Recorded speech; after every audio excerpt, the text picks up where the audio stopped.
മഴ തോരും മുമ്പേ ഒരു പുതിയൊരു വിശേഷത്തിലേക്ക് എല്ലാവർക്കും സ്വാഗതം. അങ്ങനെ തലവേദനയാണെന്ന് പറഞ്ഞിരിക്കുന്ന രോഹിത്തിന് ചായ കൊടുക്കാൻ വേണ്ടി പോകുന്ന റൂമിലേക്ക് പോയ അലീനയോട് രോഹിത്ത് മര്യാദയില്ലാതെ പെരുമാറുന്നുണ്ട്.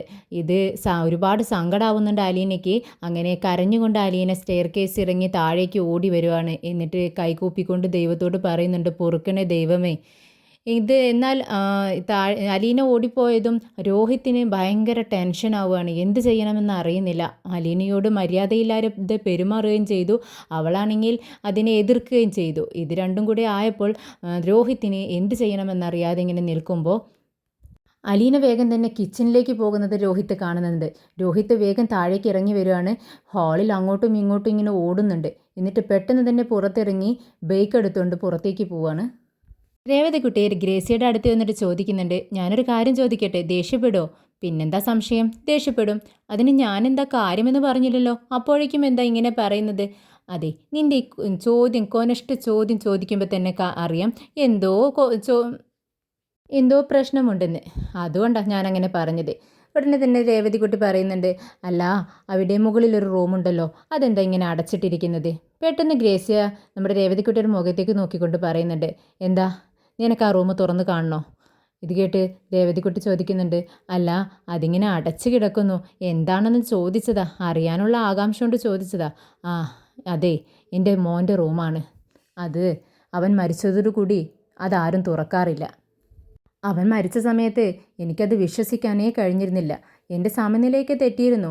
ഞാനുണ്ടല്ലോ വീട്ടിലെ ഓരോ റൂമിലും എൻ്റെ മോൻ്റെ പേര് വിളിച്ചുകൊണ്ട് ഓടി നടന്നിരുന്നു.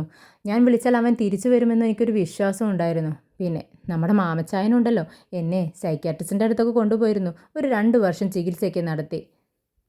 ഇവിടെ നിറയെ അവൻ്റെ ഫോട്ടോസ് ഉണ്ടായിരുന്നു. പക്ഷെ അതൊന്നും കാണാനുള്ള ശക്തി ഞങ്ങൾക്കില്ല. അതുകൊണ്ട് അതെല്ലാം പെറുക്കി ആ റൂമിലേക്ക് വെച്ചു. അങ്ങനെ കാണാനുള്ള ഒരു ശേഷിയില്ലാത്തത് കൊണ്ടാണ് ഞങ്ങൾ ആ റൂം പൂട്ടിയിട്ടിരിക്കുന്നത്.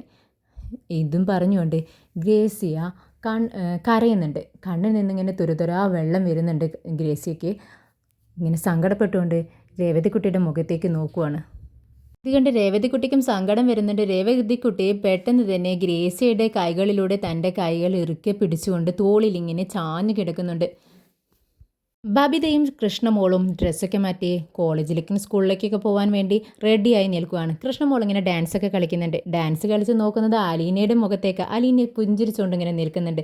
പെട്ടെന്ന് കൃഷ്ണമോൾ ചെന്നിട്ട് പറയുന്നുണ്ട്, ചേച്ചി എനിക്കൊരു നല്ല കോഫി ഇട്ട് തരുമോ? എന്തെങ്കിലും സ്നാക്സ് ഉണ്ടെങ്കിൽ അത് എടുത്തോളൂ എന്ന് പറയാണ്. അപ്പോൾ അലീന പറയുന്നുണ്ട്, ഞാൻ പഴംപൊരി ഉണ്ടാക്കി വെച്ചിട്ടുണ്ട്. ഓക്കെ, എന്നാൽ ഇങ്ങോട്ട് പോരട്ടെ എന്ന് പറഞ്ഞുകൊണ്ട് ടേബിളിനടുത്തിരിക്കുകയാണ് കൃഷ്ണമോൾ. എന്നാൽ ബബിതയ്ക്ക് ഇതൊരു ഒട്ടും ഇഷ്ടപ്പെടുന്നില്ല. ബബിത പെട്ടെന്ന് വന്ന കൃഷ്ണമോളോട് പറയുന്നുണ്ട്, നിന്നോട് അമ്മ പറഞ്ഞിട്ടില്ലേ അവളെ പേര് വിളിച്ചാൽ മതി, ചേച്ചിന്ന് വിളിക്കേണ്ടെന്ന്. എന്താ നിനക്ക് പറഞ്ഞാൽ അനുസരിക്കാൻ പറ്റത്തില്ലേ? ഇത് കേട്ട് കൃഷ്ണമോൾ പറയുന്നുണ്ട്, അതെ വയസ്സിന് മൂത്തവരെ പേര് വിളിക്കരുത്, ചേച്ചിന്ന് വിളിക്കാൻ വേണ്ടിയിട്ടാണ് എൻ്റെ ടീച്ചർ എന്നെ പഠിപ്പിച്ചിരിക്കുന്നത്. ഞാൻ അങ്ങനെ വിളിക്കത്തുള്ളൂ. അപ്പോൾ നീ പേര് വിളിക്കത്തില്ല? ഇല്ല, ഞാൻ പേര് വിളിക്കില്ല എന്ന് കൃഷ്ണമോൾ തീർത്തങ്ങ് പറയുന്നുണ്ട്. പെട്ടെന്ന് ഹോൺ അടിക്കുന്ന സൗണ്ട് കേട്ട് ബബിത പുറത്തേക്ക് നോക്കുന്നുണ്ട്. വൈജയന്തി കാറിൽ നിന്നും ഇറങ്ങുന്നത് കണ്ട് ബബിത പറയുന്നുണ്ട്, ഓ ഇന്ന് നേരത്തെ എത്തിയോ, ഇനി ഒരു സ്വൈര്യം തരത്തില്ല. വൈജയന്തി കയറി വന്നതും ദേഷ്യത്തോടെ ബാഗെല്ലാം ഇങ്ങനെ അവിടെ ഇവിടെയൊക്കെ ഇട്ടത് കണ്ടിട്ട് ചോദിക്കുന്നുണ്ട്, എന്താടി ഇതെന്താ ചന്തയാണോ, നിങ്ങൾ എന്താ ഇതെല്ലാം ഇങ്ങനെ വെച്ചിരിക്കുന്നത്? ഇത് കേട്ട് നമ്മുടെ കൃഷ്ണമോള് പറയുന്നത്, ഇത് സ്ഥിരം അമ്മയുടെ ഡയലോഗല്ലേ, ഒന്ന് മാറ്റിപ്പിടി എന്ന് പെട്ടെന്ന് പറയുന്നതും വൈജയന്തിക്ക് ഒന്നുകൂടെ ദേഷ്യം വരികയാണ്. ഞാൻ കാണിച്ചു തരാമെന്നും പറഞ്ഞുകൊണ്ട് അകത്തേക്ക് പോവാണ്. അപ്പോഴാണ് കൃഷ്ണമോൾക്ക് തനിക്ക് പറ്റിയ അബദ്ധം മനസ്സിലാവുന്നത്. ബബിത പെട്ടെന്ന് ചെന്ന് ബാഗെല്ലാം ഒതുക്കി വെക്കുന്നുണ്ട്. അപ്പോൾ കൃഷ്ണമോൾ പറയുന്നുണ്ട്, ചേച്ചി എൻ്റെ കൂടെ ഒന്ന് എടുത്ത് വെക്കണേ എന്ന് പറയുമ്പോൾ ബബിത കൃഷ്ണമോൾ എന്ന് സൂക്ഷിച്ച് നോക്കിക്കൊണ്ട് ബാഗെല്ലാം അടുക്കി പെറുക്കി വെക്കുന്നുണ്ട്. അങ്ങനെ രോഹിത്തും താഴേക്ക് ഇറങ്ങി വരുന്നുണ്ട് ചായ കുടിക്കാനായിട്ട്. അപ്പോഴേക്കും നമ്മുടെ അലീന എല്ലാവർക്കുമുള്ള ചായയുമായി വരുന്നുണ്ട്. എല്ലാം ടേബിളിൽ വെച്ച് കൊടുക്കുകയാണ്. ചായ കൊണ്ടുവന്ന് വെച്ചതും നമ്മുടെ രോഹിത്ത് പറയുന്നുണ്ട്, എനിക്കൊരു ഡബിൾ ഓംലെറ്റ് വേണമെന്ന് പറയുന്നത്. ശരി എന്ന് പറഞ്ഞുകൊണ്ട് അലീന കിച്ചണിലേക്ക് പോകുന്നുണ്ട്. അപ്പോഴേക്കും ബബിത പറയുന്നുണ്ട്, എനിക്കും വേണം ചായ എന്ന്. അങ്ങനെ അലീന അത് എടുക്കാനായിട്ട് കിച്ചണിലേക്ക് പോവുകയാണ്. അപ്പോഴേക്കും നമ്മുടെ വൈജയന്തി വന്നിട്ട് ചോദിക്കുന്നുണ്ട്, ഈ നാളെ രാവിലെ വരെ ഈ ബാഗെല്ലാം അവിടെ ഇരിക്കുമോ? എൻ്റെ പൊന്നും അമ്മേ, ഞാനത് എടുത്തു വെച്ചോളാം, ഈ ചായ ഒന്ന് കുടിച്ചോട്ടെ എന്ന് കൃഷ്ണമോൾ പറയുന്നുണ്ട്. എല്ലാവരും ചായ കുടിച്ചുകൊണ്ടിരിക്കുന്ന സമയത്ത് രോഹിത്തിനുള്ള ഓംലെറ്റുമായി അലീന വരുന്നുണ്ട്. ഓംലെറ്റ് കഴിച്ച് വായിൽ വെച്ചുകൊണ്ട് രോഹിത് പറയുന്നുണ്ട്, ഇതെന്താ ഈ കാണിച്ചു വെച്ചിരിക്കുന്നത് എന്നും പറഞ്ഞുകൊണ്ട് പെട്ടെന്ന് എഴുന്നേറ്റ് ദേഷ്യത്തോടെ കൈ കഴുകിയിട്ട് വന്നിരിക്കുന്നുണ്ട്. എന്താ രോഹിത്തെ എന്നിങ്ങനെ ചോദിക്കുകയാണ്. എല്ലാവരും അമ്പരന്നിങ്ങനെ രോഹിത്തിനെ നോക്കുന്നുണ്ട്, പ്ലേറ്റിലേക്ക് നോക്കുന്നുണ്ട്. ഇതേ ഓംലെറ്റ് അല്ല, ഉപ്പ്ലെറ്റാ, അതിൽ ഉപ്പിട്ട് കയ്പ്പിച്ച് വെച്ചിരിക്കുക അവള്. എന്താടി നിനക്ക് ഓംലെറ്റ് ഉണ്ടാക്കാൻ അറിയത്തില്ലേ എന്ന് വൈജയന്തി ചോദിക്കുന്നുണ്ട്. ഞാൻ എല്ലാം പാകത്തിനാണല്ലോ എപ്പോഴും ഉണ്ടാക്കുന്നത് പോലെ തന്നെയാണ് ഞാൻ ഉണ്ടാക്കിയിരിക്കുന്നത്, അലീനയും പറയുന്നുണ്ട്. പക്ഷേ രോഹിത് ഇങ്ങനെ അലീനയോടുള്ള ദേഷ്യം ഇങ്ങനെ കാണിക്കുകയാണ്. ഓംലെറ്റിന് ഒരു കുഴപ്പമില്ല, മനഃപൂർവ്വം തന്നെ നമ്മുടെ രോഹിത് ദേഷ്യപ്പെടുകയാണ്, അലീനയോടുള്ള ദേഷ്യം കാണിക്കുകയാണ് അവിടെ. പെട്ടെന്ന് കൃഷ്ണമോള് പറയുന്നുണ്ട്, ഞാനൊന്ന് കഴിച്ചു നോക്കട്ടെ എന്ന് പറഞ്ഞുകൊണ്ട് പ്ലേറ്റിലേക്ക് കൈവയ്ക്കുമ്പോഴേക്കും രോഹിത് പെട്ടെന്ന് പ്ലേറ്റ് അങ്ങ് തട്ടി എറിയുകയാണ്.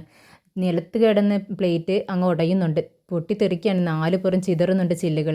ഇത് കണ്ട് നമ്മുടെ വൈജയന്തി എഴുന്നേറ്റ് ചോദിക്കുന്നുണ്ട്, നിനക്കൊരു വീക്കങ്ങ് വെച്ച് തന്നാലോ എന്ന് പറഞ്ഞ് രോഹിത്തിനെ അടിക്കാനായി കൈ ഓങ്ങുന്നുണ്ട്. എന്നിട്ട് പറയുന്നുണ്ട്, നിനക്ക് കുറച്ച് കൂടുന്നുണ്ട്, ഭക്ഷണം വേണ്ടാന്നുണ്ടെങ്കിൽ കഴിക്കരുത്, പ്ലേറ്റ് ഇങ്ങനെ ഇട്ട് താഴെ ഇട്ട് ഉടക്കിയല്ല ചെയ്യേണ്ടത്, നിനക്ക് എന്ത് പറ്റിയടാ എന്ന് ചോദിക്കുകയാണ്. അപ്പോൾ രോഹിത് പറയുന്നുണ്ട്, ഞാൻ ഉപ്പ് കൂടിയെന്ന് പറഞ്ഞാൽ ഉപ്പ് കൂടിയത് തന്നെയാണ്, അത് മറ്റുള്ളവർ ടെസ്റ്റ് ചെയ്യേണ്ട ആവശ്യമില്ല, എൻ്റെ വായ്ക്ക് ടേസ്റ്റില്ല, അതാണ് ഞാൻ പറഞ്ഞത് എന്നും പറഞ്ഞുകൊണ്ട് രോഹിത് റൂമിലേക്ക് കയറി പോകുന്നുണ്ട്. വൈജയന്തി അലീനയെ ദേഷ്യത്തോടെ തിരിഞ്ഞു നോക്കുന്നുണ്ട്.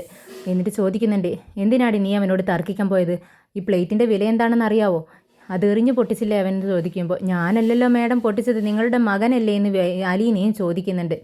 നീ അത് തർക്കിച്ചത് കൊണ്ടല്ലേ, അവൻ വെറുതെ ഒന്നും പറയത്തില്ലല്ലോ ഉപ്പ് അധികമായെന്ന്, നീ എന്തിനാ തർക്കിക്കാൻ പോയത്, അതുകൊണ്ടല്ലേ അവൻ അങ്ങനെ ചെയ്തതെന്ന് വൈജയന്തിയും പറയുന്നുണ്ട്. പെട്ടെന്ന് തന്നെ അലീന താഴെ കിടക്കുന്ന ഓംലെറ്റിൽ നിന്നും ഒരു പൊട്ടെടുത്ത് ടേസ്റ്റ് നോക്കുന്നുണ്ട്. എന്നിട്ട് പറയുന്നുണ്ട്, ഇതിലേ ഉപ്പ് കൂടിയോ ഇല്ലോ എന്ന് കൃഷ്ണമോളോ അല്ലെങ്കിൽ നമ്മുടെ മുത്തശ്ശിയോ നോക്കട്ടെ, ആർക്ക് വേണമെങ്കിലും ടെസ്റ്റ് ചെയ്യാലോ എന്ന് പറയുകയാണ്. ഇത് കേട്ടിട്ട് വൈജയന്തി പറയുന്നുണ്ട്, നിലത്ത് വീണ് കിടക്കുന്ന ഓംലെറ്റ് ആരടി കഴിക്കുന്നത്, നീ അത് കൊണ്ടുപോയി കളയെ, ഇവിടെയെല്ലാം വൃത്തിയാക്ക് എന്ന് പറയുന്നുണ്ട്. കൃഷ്ണമോൾ വൈജയന്തിയോട് പറയുന്നുണ്ട്, അമ്മേ ഈ ഈടെയായിട്ട് നമ്മുടെ ചേട്ടന് രോഹിത്തേട്ടന് വളരെ അലീനയോ ചേച്ചിയോട് ഭയങ്കര ദേഷ്യമാണ്, ഈ ഓംലെറ്റിന് കുഴപ്പമൊന്നും ഉണ്ടാവത്തില്ല എന്നിങ്ങനെ പറയുന്നുണ്ട്. ഇത് കേട്ടിട്ട് വൈജയന്തി പറയുന്നുണ്ട്, അലീന ചേച്ചിയോ, നീ എന്നോട് ഞാൻ പറഞ്ഞിട്ടില്ലടി അവളെ ചേച്ചിന്ന് വിളിക്കരുത്, നീ എന്തിനാ അങ്ങനെ വിളിക്കുന്നത് എന്ന് ചോദിക്കുന്നുണ്ട്. ഇത് കേട്ട് നമ്മുടെ കൃഷ്ണമോള് പറയുന്നുണ്ട്, വയസ്സിന് മൂത്തവരെ ചേച്ചിന്ന് വിളിക്കാനാണ് എൻ്റെ ടീച്ചർ എന്നെ പഠിപ്പിച്ചിരിക്കുന്നത്, പിന്നെ നമ്മുടെ ചേച്ചി റെസ്പെക്റ്റബിളും വളരെ നല്ല വ്യക്തിയുമാണ്, നല്ല സ്വഭാവമുള്ളവരുമാണ്, അതുകൊണ്ട് തന്നെയാണ് ഞാൻ ചേച്ചിന്ന് വിളിക്കുന്നത്. അല്ല ഇനി അമ്മ പറയുന്നത് പോലെ ഞാൻ 22 വയസ്സായ ആളെയും ചേച്ചിന്ന് വിളിക്കാതെ പേര് വിളിക്കണമെന്നുണ്ടെങ്കിൽ ഞാൻ അങ്ങനെ തന്നെ വിളിച്ചോളാം എന്ന് പറയുമ്പോൾ നമ്മുടെ വൈജയന്തിക്ക് വളരെ ദേഷ്യം വരികയാണ്. എന്നിട്ട് പറയുന്നുണ്ട്, നീ എന്നെ ദേഷ്യം പിടിപ്പിക്കാതെ പോകുന്നുണ്ടോ എന്ന് പറയുകയാണ് നമ്മുടെ കൃഷ്ണമോളോട്. അലീന ഒരു കപ്പ് ലെമൺ ടീയുമായി രോഹിത്തിൻ്റെ റൂമിലേക്ക് ചെല്ലുന്നുണ്ട്. രോഹിത് എന്ന് വിളിക്കുമ്പോൾ, നീ എന്തിനാ ഇതുമായി ഇങ്ങോട്ടേക്ക് വന്നിരിക്കുന്നത്, നിന്നോടാരെങ്കിലും ഇത് ചോദിച്ചോ എന്നിങ്ങനെ കപ്പിലേക്ക് നോക്കിക്കൊണ്ട് ചോദിക്കുകയാണ് രോഹിത്.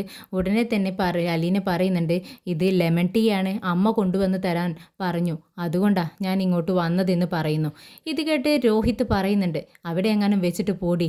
ഇത് കേട്ട് അലീന കപ്പ് അവിടെ ടേബിളിൽ വെച്ചുകൊണ്ട് രോഹിത്തിനെ നോക്കിക്കൊണ്ട് പറയുന്നുണ്ട്, രോഹിത് നീ എന്തിനാ എന്നോടുള്ള ദേഷ്യം ഇങ്ങനെയൊക്കെ തീർക്കുന്നത്, എനിക്ക് മനസ്സിലാവുന്നുണ്ട്, പിന്നെ ആ ഓംലെറ്റിന് ഒരു കുഴപ്പവുമില്ല, എനിക്കറിയാം, നീ എന്തിനാ ഇങ്ങനെ ദേഷ്യപ്പെടുന്നത്, എന്തിനാ എന്നൊക്കെ ഇങ്ങനെ ചോദിക്കുമ്പോൾ രോഹിത്തിന് വീണ്ടും ദേഷ്യം വരികയാണ്.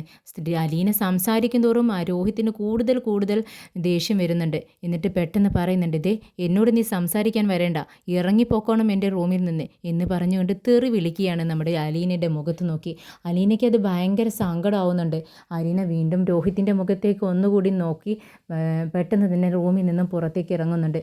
ഒന്നുകൂടി രോഹിത്തിനെ തിരിഞ്ഞു നോക്കുന്ന സമയത്ത് രോഹിത് പറയുന്നുണ്ട്, നിനക്ക് ഞാൻ വെച്ചിട്ടുണ്ടെടി. പിറ്റേന്ന് രാവിലെ തന്നെ വൈജയന്തി ചെന്ന് പേപ്പർ എടുത്ത് വായിക്കുന്നുണ്ട്. മുറ്റത്ത് നിന്നുകൊണ്ട് തന്നെ മറിച്ച് നോക്കുകയാണ്. അപ്പോഴാണ് അലീന ചൂലുമായിട്ട് വരുന്നത്.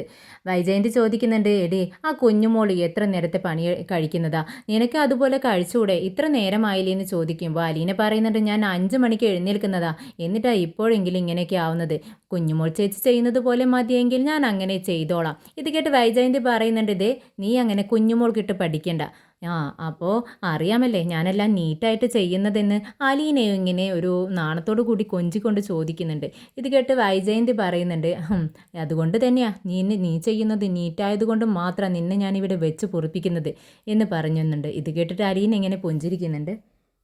അപ്പോഴേക്കും അങ്ങോട്ടൊരു മുത്തശ്ശൻ വടിയും കുത്തിക്കൊണ്ട് വന്നിട്ട് ചോദിക്കുന്നുണ്ട്, എനിക്കൊരു 10 രൂപ തരൂ, ഒരു ചായ കുടിക്കാനാണെന്ന് പറയുന്നു. ഉടനെ വൈജയന്തി ദേഷ്യത്തോടെ വന്ന് പറയുന്നുണ്ട്, ദേ നിങ്ങൾ എനിക്ക് കാശ് തന്നിട്ടുണ്ടോ എടുത്തു വെക്കാനായിട്ട്? നിങ്ങളിങ്ങനെ ചോദിക്കുമ്പോൾ തരാൻ എൻ്റെ കയ്യിൽ കാശൊന്നുമില്ല, നിങ്ങൾ പോ ലാസറേട്ടാ എന്ന് പറഞ്ഞുകൊണ്ട് ദേഷ്യത്തോടെ അകത്തേക്ക് കയറി പോകുന്നുണ്ട്. ഇത് കണ്ട് നമ്മുടെ അലീന അടുത്തേക്ക് ചെന്നിട്ട് ചോദിക്കുന്നുണ്ട്, നിങ്ങൾക്ക് വീട്ടിൽ ചെന്ന് ചായ കുടിച്ചൂടെ? എന്തിനാ 10 രൂപ ഇങ്ങനെ ചോദിക്കുന്നതെന്ന് ചോദിക്കുമ്പോൾ അദ്ദേഹം പറയുന്നുണ്ട്, ആദ്യമൊക്കെ ഇവരിപ്പോൾ ക്യാഷ് ചോദിക്കുമ്പോൾ തരുമായിരുന്നു, പക്ഷേ ഇപ്പോൾ എന്നെ കണ്ടാൽ ആട്ടി ഓടിക്കും. പിന്നെ വീട്ടിൽ ചെന്ന് കുടിക്കാൻ എനിക്ക് വീടുണ്ടായിട്ട് വേണ്ടേ? ഒന്നുമില്ല എന്ന് പറഞ്ഞുകൊണ്ട് അവിടെ ഇരിക്കുന്നുണ്ട്. എന്നിട്ട് അദ്ദേഹം പറയുന്നുണ്ട്, എല്ലാം ഉണ്ടായിരുന്നു, ഈ കാണുന്ന സ്വത്തുക്കളെല്ലാം എൻ്റെ ആയിരുന്നു, ബംഗ്ലാവ്, കാറുകൾ എല്ലാം ഉണ്ടായിരുന്നു, എല്ലാം ഞാനായിട്ട് കളഞ്ഞതാ, ഇപ്പോൾ ഒരു 10 രൂപ കിട്ടാൻ പോലും വകയില്ല എന്ന് പറഞ്ഞുകൊണ്ട് സങ്കടത്തോടെ അവിടെ നിന്നും ഇറങ്ങിപ്പോകുന്നത് കണ്ട് അലീന ഓടി വന്നിട്ട് അപ്പച്ച അപ്പച്ച എന്ന് വിളിച്ചുകൊണ്ട് പറയുന്നുണ്ട്, ചായ കുടിക്കാനല്ലേ 10 രൂപ ഞാൻ തരാം എന്നും പറഞ്ഞുകൊണ്ട് അകത്തേക്ക് ഓടുകയാണ്. അദ്ദേഹം പറയുന്നുണ്ട്, എത്ര നേരം വേണമെങ്കിലും ഞാനിവിടെ നിന്നോളാം, നീ എടുത്തോണ്ട് വാ എന്ന് പറയുന്നുണ്ട്. ഇതെല്ലാം ബബിത കാണുന്നുണ്ട്. ബബിത പെട്ടെന്ന് തന്നെ വൈജയന്തിയെ ഇത് അറിയിക്കുകയാണ്. അലീന അകത്തേക്ക് കയറി വരുന്നതും കാത്തിരിക്കുകയാണ് വൈജയന്തിയും ബബിതയും. എന്നാൽ ഇതൊന്നും നമ്മുടെ ബാലചന്ദ്രൻ അറിഞ്ഞിട്ടില്ല. വൈജയന്തി പെട്ടെന്ന് എഴുന്നേറ്റ് നിന്ന് പറയുന്നുണ്ട്, നിൽക്കടി അവിടെ, ദേ നീ എന്താ ഇപ്പോൾ ചെയ്തത്? ഞാനില്ലെന്ന് പറഞ്ഞ് അയച്ച ആളെ, കാശില്ലെന്ന് പറഞ്ഞ് അയച്ച ആളെ നീ തിരിച്ചു വിളിച്ച് അദ്ദേഹത്തിന് കാശ് കൊടുത്തിരിക്കുന്നു. ഇപ്പോൾ ഞാൻ ആരായി? നീ വലിയ ആളായി, ഇവിടുത്തെ ഒരു വേലക്കാരി വലിയ ആളും ഞാൻ ചെറിയ ആളും. ഈ വീടിൻ്റെ മുതലാളി നീയാണോടി അതോ ഞാനോ? ഇപ്പം ഞാൻ ആരായി? ദയയില്ലാത്തവരും പിശുക്കത്തിയും എല്ലാം. പെട്ടെന്ന് അലീന പറയുന്നുണ്ട്, ഞാൻ അങ്ങനെയൊന്നും ഉദ്ദേശിച്ചില്ല. പിന്നെ നീ എന്താ ഉദ്ദേശിച്ചതെന്ന് വൈജയന്തിയും ചോദിക്കുന്നുണ്ട്.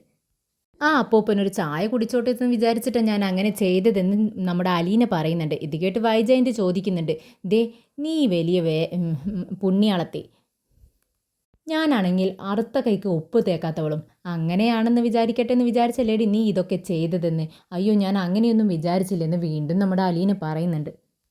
ഇത് കേട്ട് ബാലചന്ദ്രൻ പറയുന്നുണ്ട്, അതെ അലീന, നീ ചെയ്തത് ഒട്ടും ശരിയായില്ല. പൈസ ഇല്ലെന്ന് അവൾ പറഞ്ഞയച്ചാളെ നീ തിരിച്ചു വിളിച്ച് ക്യാഷ് കൊടുത്തത് അവൾ അപമാനിക്കുന്നതിന് തുല്യമായില്ലേ? അതൊട്ടും ശരിയായില്ല എന്ന് പറയുകയാണ്. അത് കേട്ട് നമ്മുടെ അലീന പറയുന്നുണ്ട്, അതിന് ഞാൻ അയാളെ തിരിച്ചു വിളിച്ച് കൊടുത്തതല്ല, ഇനി ഇത് ആവർത്തിക്കരുതെന്ന് ബാലചന്ദ്രൻ പറയുന്നുണ്ട്.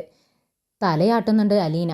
എന്നിട്ട് വൈജയന്തിയുടെ മുഖത്തേക്ക് നോക്കിക്കൊണ്ട് പറയുന്നുണ്ട്, സോറി, എനിക്ക് അറിയില്ലായിരുന്നു, ഞാൻ പാവമല്ലേ ഒരു അപ്പൂപ്പൻ എന്ന് വിചാരിച്ചിട്ട് കൊടുത്തതാ, ഞാൻ ഒന്നും വിചാരിച്ചിട്ടല്ല അങ്ങനെ ചെയ്തത്, സോറി എന്ന് പറയുകയാണ്.